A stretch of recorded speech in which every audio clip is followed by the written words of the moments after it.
Let's find out which board works in here. The only thing we want to do is paddle, make the drop, and go for the barrel. Instead of guessing, we will simulate a wave, put a board in it, and then we will see what fits. Let's start with the outline. This is a typical position in a big barrel. 1/3 up the wave, the board is angled to the reef and also angled downwards. This is a simulation. The wave is 3 meters or 10 feet. We take a flat plate, 6'6", and put it at more or less the same angles. We're going to lower it into the wave and see what outline matches the curve of the wave best. As you can see, the board is also angled downwards and towards the reef. To see the outline better and also to see how deep the plate sits in the wave, we're going to use this patch on the surface of the wave. Think of it as the vertical shadow of the plate.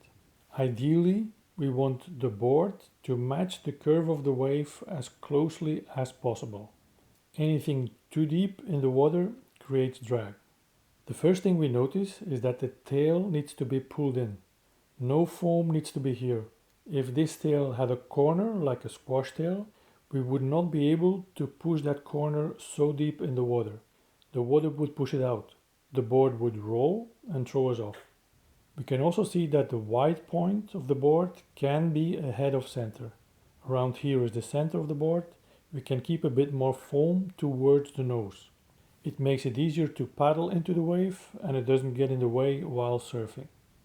So for the outline, a round pintail is good and a bit more foam under the chest is a good idea as well. Now rocker. We begin with the same position, same simulation. We use this patch again and we're going to look at the curve in the center of this patch, the curve along this line. And we will compare that to the rocker of a board. Here we see the wave curve over 6'6". We can see that in this first position we don't need that much rocker. Now the second position. Here the wave has a lot more speed. It comes in fast in this way, so the water flow in the opposite direction will also be faster. That means that our board will have to point more downwards and more to the reef, so even less parallel to the wave. And our position is also a bit higher because the water flow pushes us up. Let's do the same thing. We put a flat plate at these new angles. You can see it's pointing a lot more down and also a lot more outwards to the reef. We make again this patch and then we look at the curve of the wave in the center. We can see straight away that this line has a lot more curve. Now we can compare both positions. In position 2, the wave has a lot more curve. So in the second position, when we surf that fast wave, our board will need more rocker to fit in nicely. Before we try to find a board with the correct rocker, there are some general rules. The total rocker of the board must be more than the total curve of the wave. Otherwise, we cannot fit the board in the wave at all. Second, the nose rocker must always be more than the curve of the wave at the nose. Otherwise, we nosedive. We call that as well purling. And lastly, for speed reasons, the tail rocker must be lower than the curve of the wave at the tail. Now let's look back at the curves and take a board. Let's see how it fits in these two positions. As an example, we take the CI Goldie 6'6". You can see that the total rocker is bigger than the total curve of the wave. So we have a chance it can fit. But in position 2, there's not much room. The Goldie has a total rocker of 8.31. That is 5.62 at the nose plus 2.69 at the tail. The wave in position 2 is 7.7 in total, so it will fit, but it is tight. Second rule, the nose rocker must always be bigger. That's the case. And the tail rocker must always be lower. That's the case as well. So rocker wise, this board will fit. It will do the job. Now let's take another board, the CI Pro Step Up 6'6". This one has more rocker. So the total rocker is bigger than the total curve of the wave in both positions. That's good. Nose rocker as well, no problem. Tail rocker, we see that it is a bit more than the curve of the wave in position 1. It's 2.81 tail rocker against a wave curve of 2.78.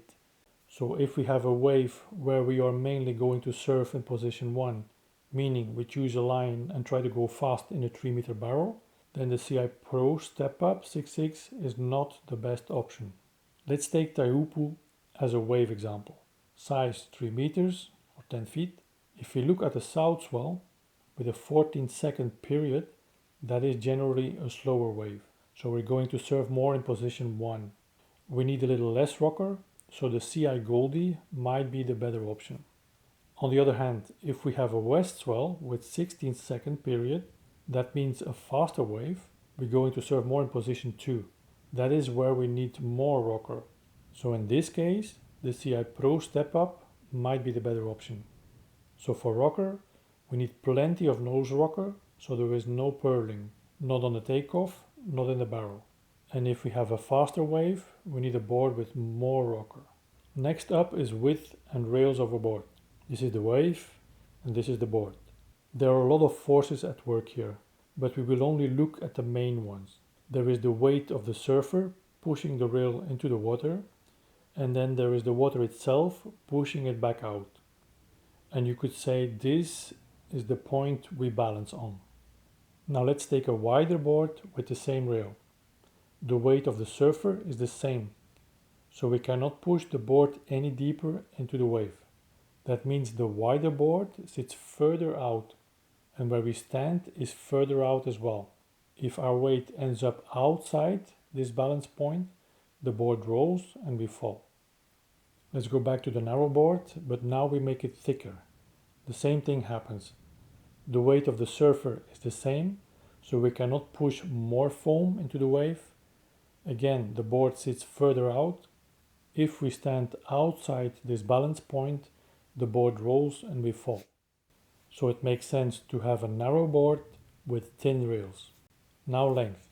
I explained this in detail in a short video called Choosing the Right Board for Big Waves.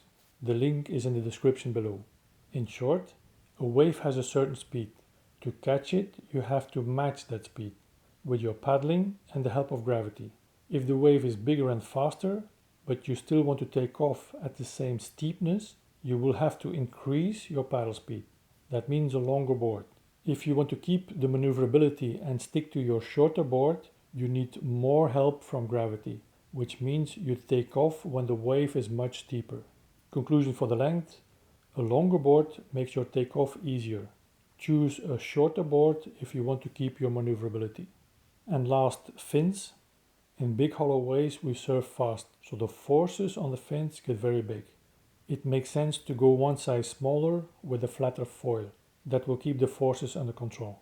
If you want more detail or just want to know how fins work, watch the video Big Waves Need Small Fins.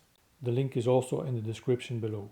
To conclude, the board for big hollow waves has a pulled-in tail, like a round pin, foam under the chest, more rocker than the wave curve, narrow, thin rails, longer board, and smaller fins with a flatter foil. If you choose big and hollow waves in our Magic Board Finder, then these are exactly the kind of boards it will recommend. And there is a bonus. It puts 3 of them side by side, so you can easily compare them one against the other.